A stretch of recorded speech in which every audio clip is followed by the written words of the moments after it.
佢呢度都寫咗嘅。呢度就係一個橋啊，係咪度啊？哇，係咪呢個橋？大家咪就係紅綠燈。啱先我指呢條橋，冇錯吧？行過去就係珠海啦，係咪？嗱，呢度就係我哋作為一個分界嘅地方啦，交界位。而家鏡頭前，我嘅右手方係坦洲，左手方係珠海。呢度就係我哋嘅易進半島嘅便利性啦。步行到我哋明珠站，坐車線路會更加多啦。你行落嚟啦，仲有茶飲。Hello， 各位朋友，歡迎收睇肥濤 Michael 住好啲，我係主持人肥濤 Michael。今日咧，肥濤咧就同大家嚟到我哋呢一個珠海市區，亦都可以話係挨近三武嘅呢個片區啦。其實今日咧主要嘅內容咧係想同大家分享一下我哋易進半島咧究竟距離我哋呢一個珠海究竟嘅實測距離咧係有幾近嘅。咁眾所周知啦，易進半島咧亦都係坦洲唯一一個樓盤係最挨近珠海嘅，亦都可以實現到步行咧就可以嚟到珠海呢個城軌明珠站啦，以及大型嘅 shopping mall 呢度嘅。咁樓下呢個底箱咧就係我哋身後呢一個碧樂城嘅。咁佢亦都設有咧我哋海鮮佬家宴早茶，亦都下面咧有一排嘅我哋嘅彭泰超市啦，以及我哋嘅飲品店嘅，係非常之多嘅。咁我哋呢一個大型嘅 shopping mall咧，其實佢距離我哋嘅易進半島咧，究竟用時係幾耐，以及佢嘅車程路線嘅一個行駛時間咧，究竟係幾耐咧？咁今日阿濤咧就會同大家咧去實測一下我哋呢一個樓盤嘅距離㗎。咁大家可以見到我身後呢度咧，仲有一個明珠站，亦都係我哋嘅城軌站啊。咁佢咧就係由我哋呢一個站點咧，大約咧係45分鐘時間，即係大概9個字多少少就可以去到我哋嘅廣州南站嘅嚇。咁呢個點咧，亦都係設有咗每日有班次嘅，所以去翻我哋廣州咧，亦都係十分之方便嘅。咁我哋下面咧仲有 M 記啦、喜茶啦，咁如果我哋想買啲生活超市嘅情況下咧，我哋仲可以去到彭泰超市，亦都係而家珠海最大嘅連鎖生鮮超市啦。咁入邊咧有好多嘢噶啦，呢個就係我哋嘅海鮮佬家宴，係設喺我哋嘅4樓呢度噶，所以我哋嘅下面嘅一啲餐飲啦，同埋生活配套咧係非常豐富嘅，以及交通都好豐富嘅。就係我哋身後呢一個站點咧，佢唔單止有城軌站啦，仲有我哋巴士站嘅，有多條專線咧係去到我哋嘅珠海嘅各個主城區嘅，所以只需要步行過嚟呢度咧，就可以實現到我哋好多嘅一個生活交通嘅一個便利度。咁現時咧，阿濤就會揸住車帶大家咧睇一下我哋易進半島嘅一個揸車用時啦，以及究竟行過嚟咧係幾方便嘅。未行開啊，一齊跟住阿濤一齊帶你去睇下我哋嘅交通用時。好，各位 everybody， 而家咧我哋就啱買好一杯咖啡，咁啱好樓下就有我哋嘅隨行啦，所以相對於買到咖啡比較方便啲嘅。而家咧我哋就出發啦嚇，咁而家就行翻係我哋呢一條往易進半島嘅方向呢條路啦。咁而家時間咧係11點嘅36分，即係7個字。而家就往呢度行啦。咁其實咧，我哋沿路咧，其實我可以望到易進半島呢個樓盤嘅，就係我哋前方白色樓呢度咧，就係我哋嘅易進半島啦。可以睇到好明顯就係馬路對面啫。其實你話珠海同坦洲嘅挨咗幾近啫，就係咁近嚇。就係我哋面前呢個55、60米嘅呢個距離，就係對面馬路，就係我哋嘅易進半島啦。但係咧，佢唯獨一個最大嘅優勢就係佢可以步行過嚟我哋呢一個珠海嘅明珠站、明珠城軌站，同埋啱先我哋呢一個大型 shopping mall 碧樂城呢度嘅。咁就係我哋嘅左手邊呢度咧，會設置一條路仔嘅，大家等一陣咧會睇得比較清楚。我開咗個窗先咁樣我哋而家嘅話咧，就沿路啱先呢條路右轉過嚟行到大概紅綠燈呢個位置咧，咁我呢度會放慢少少，睇到未？左手邊喺我左手邊呢一個方位呢度，就係我哋可以步行過去易進半島嘅呢一條路，係可以步行過去嘅，各位。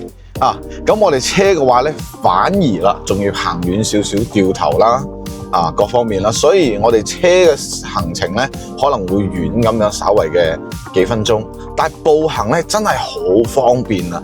一直咧我相信好少博主咧會同大家會分享呢一條路嘅，因為阿滔咧就係呢個區啦咁屬於叫做上涌嘅呢個區域咁我係細個喺呢度住大嘅，所以我對呢邊嘅路線咧係非常之熟嘅。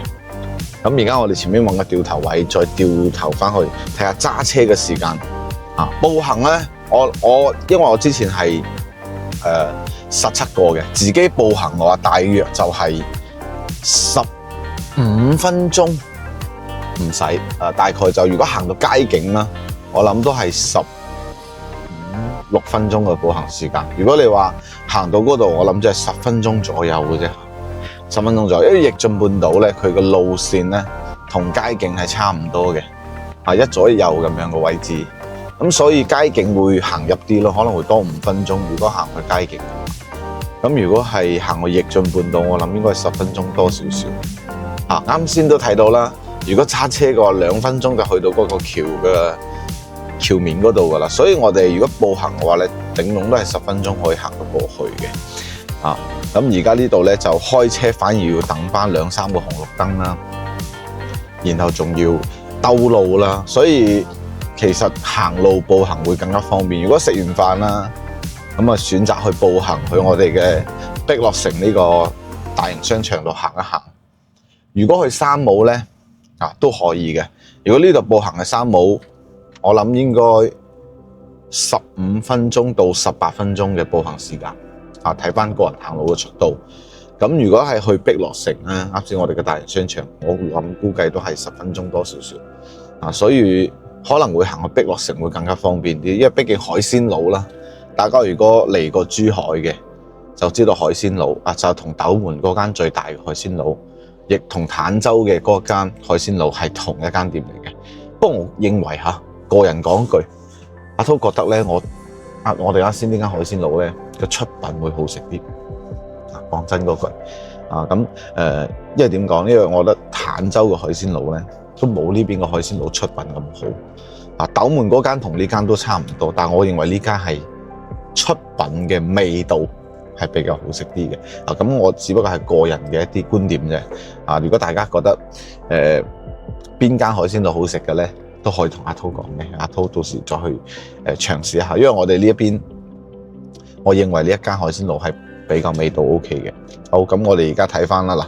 咁我哋面前而家望出去嘅話咧，睇到最前方中式樓呢度咧，就係佳景康城啦。佳景康城嘅3期，隔離就係4期，所以我哋沿途咧會有幾個紅綠燈嘅。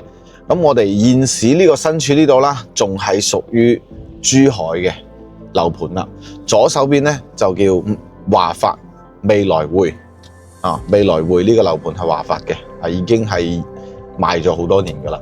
右手邊咧叫做萬科城萬科城咧亦都係新盤嚟嘅，大約係2017年左右開始賣嘅。當時我哋呢兩個樓盤嘅高位咧，要去到3萬蚊嘅一個高位甚至已經有少少戶型咧係超過3萬幾嘅。現時坦洲同珠海最大嘅交界就係呢一個橋啊，過咗呢個橋，過咗呢個燈，呢度已經係屬於坦洲噶啦，係咪好神奇啊？各位，我左手一步係坦洲，我右手一步係珠海講緊就係坦洲同珠海嘅呢個交界嘅位置，亦都係最近嘅呢一個位置。所以點解珠海同坦洲會成為一個同城化，就叫珠坦同城因為坦洲已經可以實現到好多嘢係珠海共享噶啦，比如話配套啦、交通路線啦同埋道路啦，我哋已經可以實行到呢一種同城化嘅嘢OK， 咁我哋睇翻左手邊呢邊佳景康城嘅3期，再過少少4期咁我哋可以睇出呢邊嘅道路環境都係由佳景設置打造嘅。咁相對呢邊嘅道路，大家有冇發覺其實同珠海咧係可以話係大同小異，基本上可以話一樣嘅道路都係啲瀝青路啦，規模啲綠化咧係做得比較好嘅你睇下幾靚啲柱仔咁我哋再往前行咧，就準備到我哋嘅逆進半島啦咁你話步行邊個近呢？咁當然係逆進半島近啦，佢位置更挨近於我哋嘅珠海，所以話過橋即到嘅，過個細橋就可以到嘅珠海啦。真係可以話係實現到步行去到珠海嘅。OK， 咁我哋而家往前再行少少，調翻個頭就可以去啦。大家係咪覺得好似揸車仲複雜啲啦？冇錯，其實如果係我自己買咗逆進半島嘅話咧，我都會選擇去步行過珠海咯。除非去遠路，一唔係嘅話咧，就我都會選擇步行嘅，因為冇鍛鍊下啊嘛，10分鐘左右嘅時間行到大型商場嘅話，我覺得可以接受嘅，唔算話好遠咯，係咪啊？咁我哋而家睇一睇喺呢度再行一個掉頭，我哋掉翻個頭就快到啦。其實揸車兜嚟兜去等埋個紅綠燈都要差唔多10分鐘啦，我認為。如果係步行咧，我覺得都已經到咗啦。其實到咗好耐啦。嗱，咁我哋往前行，咁我哋喺右手邊嗰度咧，其實可以睇到好多有大排檔啦，有我哋嘅豬腳飯啦，仲有好多我哋嘅一啲牛肉、牛莊、小炒、宵夜同埋士多啊，好多嘅呢度有髮廊啦。有家政服務啦、魚生啦，呢啲都有嚇。其實係樓下咧就可以食到好多嘢噶啦。咁我哋而家呢度係右轉嘅。